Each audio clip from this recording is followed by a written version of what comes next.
अक्रम साहब, हमने देखा है, सुना है, मतलब बातें भी होती हैं कि 2-2, 4-4, 5-5 करोड़ रुपया जो है एमएलएज़ ने अपने इलेक्शन दौरान में खर्च आया है, तो वो पूरा कैसे होगा? तनख्वाह से तो पूरा हो नहीं पाएगा। मेरा तो आया नहीं जी, मैं क्यों बोलूं जी, मेरा मेरा इतना 5 करोड़ में खर्चा है। जिनका आया वो कैसे पूरा करेंगे? वो जाने। मेरे ख्याल में 2 या 3 लाख के बीच में ही मैं है। मुझे अल्लाह ताला की मेहरबानी, मेरे लोगों ने मुझे वोट दी है। बिल्कुल, उसमें कोई उन्होंने शक नहीं है। मुझे जो खर्चा गाड़ियों का था वो भी उन्होंने दिया। दिया, मेरा बिल्कुल। जब हुआ ही नहीं, और ना आज तक हुआ, पिछले 2014 में भी नहीं हुआ। जिनका होगा वो क्या करेंगे, लेकिन वो उनको से पूछिए आप। नहीं, ईमानदारी से काम हो पाएगा? क्यों नहीं हो सकता है? हो नहीं, सकता है, अगर खिदमत वो खलक लेके आपको चलना है। वो 4-5 करोड़ या 2-3 करोड़ कहाँ से वसूलेंगे? कैसे? देखो जी, मैंने तो खर्चा किया ही नहीं कि मैं बोलूं जी मैंने ये करना है, लेकिन ये तो पब्लिक मनी है ना। जी, जी। तो कहाँ से वसूलेंगे वो जाने, लेकिन वसूलेंगे क्यों? क्यों वसूलेंगे अगर खर्चा लोगों ने है तो वोट पूरा दिया? भी करना है। नहीं तो खर्चा करने की जरूरत ही क्यों थी फिर?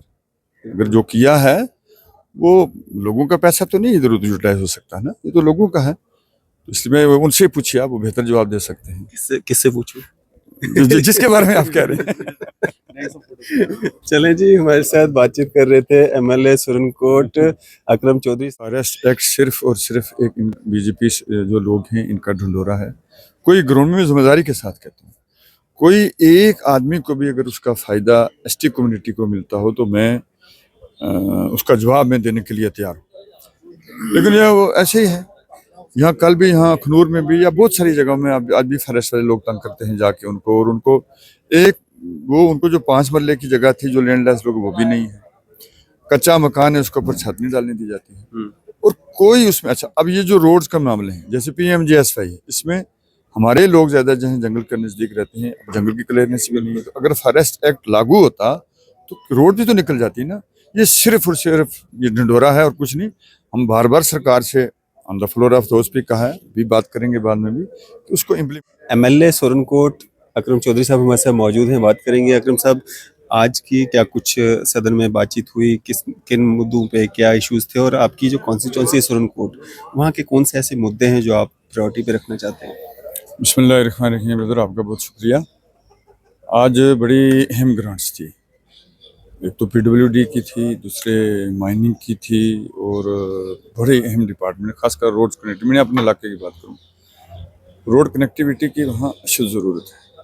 और सबसे बड़ा मसला जो है, मैंने उसमें भी कहा, बाकी ऑनरेबल एमएलएज का भी कंसर्न था कि हमें वहाँ फॉरेस्ट क्लियरेंस नहीं होती। नहीं होती, बिल्कुल। 5-5 साल से रोड वहाँ फंसी हुई है, और इसमें 3 डिपार्टमेंट जो होते हैं वो उनका कोई लाइजन आपस में नहीं है। रेवेन्यू, फॉरेस्ट और एजेंसी PWD, इनका कोई लाइजन नहीं होता।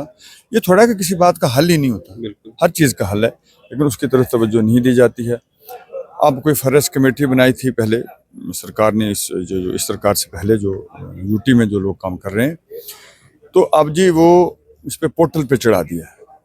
अच्छा, पोर्टल की क्लियरेंस दिल्ली से आएगी, चाहे उसको साल लगे, चाहे 2 लगे, 3 लगे, हमें पता नहीं कि किस पोर्टल कहाँ जाता है वो।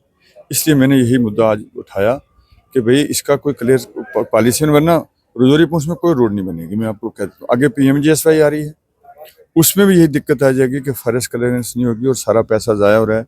मेरी 4 रोड्स हैं पहले जिनके रिवाइज DPR चले गए, इस वजह से कि फॉरेस्ट क्लियरेंस की वजह से वो नहीं बन पाई। अब क्योंकि उनमें कास्ट ऑफ कंस्ट्रक्शन बढ़ गई, दोबारा DPR भेजे, उनका भी कोई कहीं है नहीं। ये बहुत ही अहम, ये जी बहुत ज़्यादा था, मायने के सिलसिले का भी था।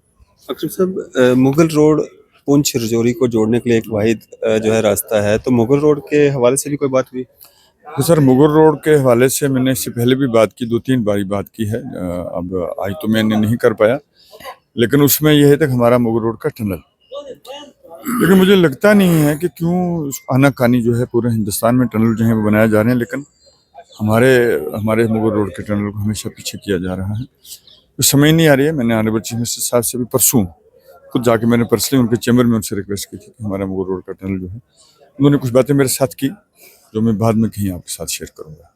सर, फॉरेस्ट राइट एक्ट कहा जा रहा था कि 5 अगस्त 2019 के बाद ही जम्मू कश्मीर में जो एसटी में बिलोंग करते हैं उन लोगों को मिलने जा रहा है, तो क्या उसका फायदा रजौरी पुंछ में आपको लोगों को मिल रहा है, मतलब वहाँ पे दिखता हुआ मिल रहा है?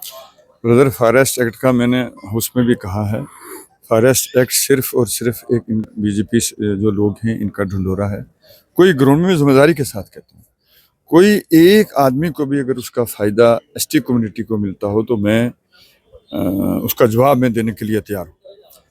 लेकिन यह वो ऐसे ही है, यहाँ कल भी, यहाँ अखनूर में भी, या बहुत सारी जगहों में आज भी फॉरेस्ट वाले लोग तंग करते हैं जाके उनको, और उनको एक वो उनको जो 5 मरले की जगह थी, जो लैंडलेस लोग, वो भी नहीं है, कच्चा मकान है, उसके ऊपर छत नहीं डालने दी जाती है, और कोई उसमें। अच्छा, अब ये जो रोड्स का मामले हैं, जैसे PMGSY है, इसमें हमारे लोग ज्यादा जो है जंगल के नजदीक रहते हैं, अब जंगल की क्लियरेंस भी नहीं है, तो अगर फॉरेस्ट एक्ट लागू होता तो रोड भी तो निकल जाती ना। ये सिर्फ और सिर्फ ये ढिंढोरा है और कुछ नहीं। हम बार बार सरकार से ऑन द फ्लोर ऑफ दोस्त भी कहा है, भी बात करेंगे बाद में भी, कि उसको इम्प्लीमेंट किया जाए। कहीं इम्प्लीमेंटेशन उसकी नहीं है। तो इसके अलावा अगर हम बात करें हेल्थ की, हेल्थ से रिलेटेड जो इश्यूज आ रहे हैं, या एजुकेशन से रिलेटेड, सोशल वेलफेयर से रिलेटेड, उन पे भी कुछ चर्चा हो रही है? जी जी बिल्कुल। मैं ऑनरेबल मैडम का जो बजट था उसमें हमने अच्छी तरीके से बातें की हैं। हेल्थ को भी सुधारने की जरूरत है।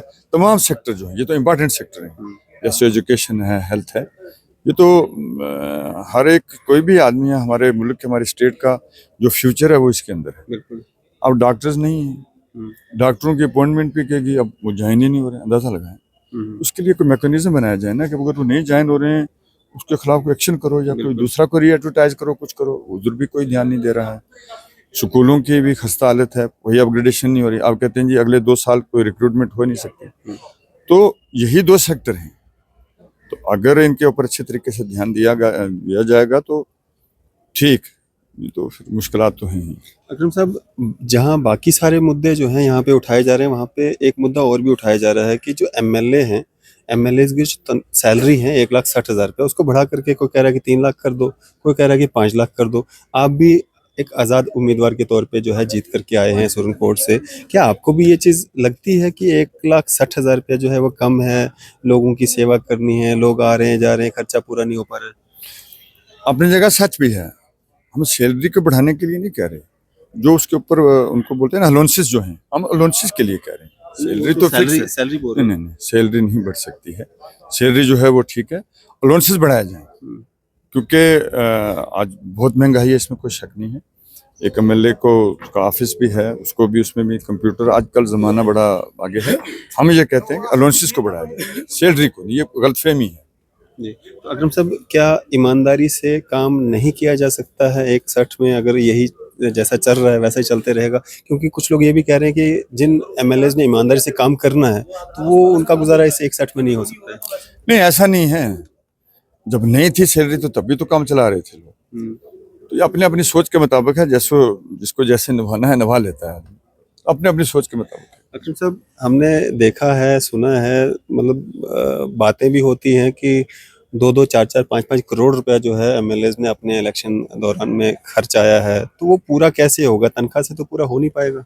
मेरा तो आया नहीं जी, मैं क्यों बोलूं जी, मेरा मेरा इतना 5 करोड़ में खर्चा है। जिनका आया वो कैसे पूरा करेंगे? वो जाने।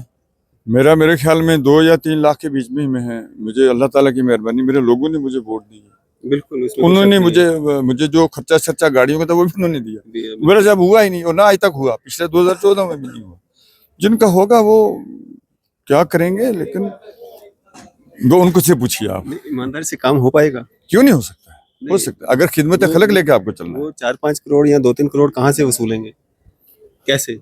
देखो जी, मैंने तो खर्चा किया ही नहीं कि मैं बोलूं जी मैंने ये करना है, लेकिन ये तो पब्लिक मनी है ना, तो कहाँ से वसूलेंगे वो जाने, लेकिन वसूलेंगे क्यों वसूलेंगे? अगर लोगों ने तो पूरा भी करना है। नहीं तो खर्चा करने की जरूरत ही क्यों थी फिर?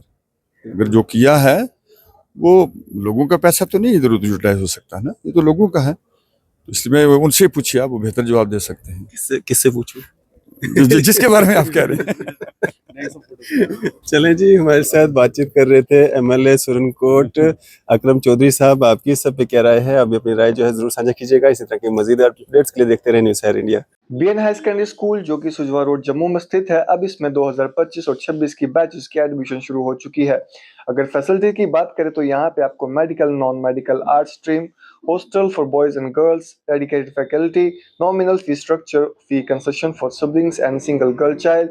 और अगर इंफ्रास्ट्रक्चर की अगर बात करें तो smart classrooms, computer labs, 24/7 CCTV surveillance, spacious playground और हॉल, लाइब्रेरी फैसिलिटी, अच्छा इंफ्रास्ट्रक्चर और ट्रांसपोर्ट फैसिलिटी के साथ साथ हिंदी, उर्दू, डीनिया टीचिंग भी यहाँ पे अवेलेबल है। तो अगर आप लोग भी अपने बच्चों की एडमिशन यहाँ पे कराना चाहते हैं तो दिए गए नंबर पर संपर्क कीजिए। Myself, Asya Shabir Bande, Principal BN Higher Secondary School, Sujwan, Jammu. This school was established 22 years ago. Under the chairmanship of Engineer Abdul Ghani Kohli. Good morning to all of you. My name is Azimul Haq and I am the student of this school from class 12th from art stream and also I am the president of the school. मैं यहाँ पर primary से education जो है वो लेता आ रहा हूँ। Hello, myself Ulfat Jahan. I study in class 10th A. I have been studying here from nursery class. I gain a lot of knowledge here because all the teachers are very cooperative, efficient and dedicated here. We have well furnished labs for practical and auditorium hall for cultural functions.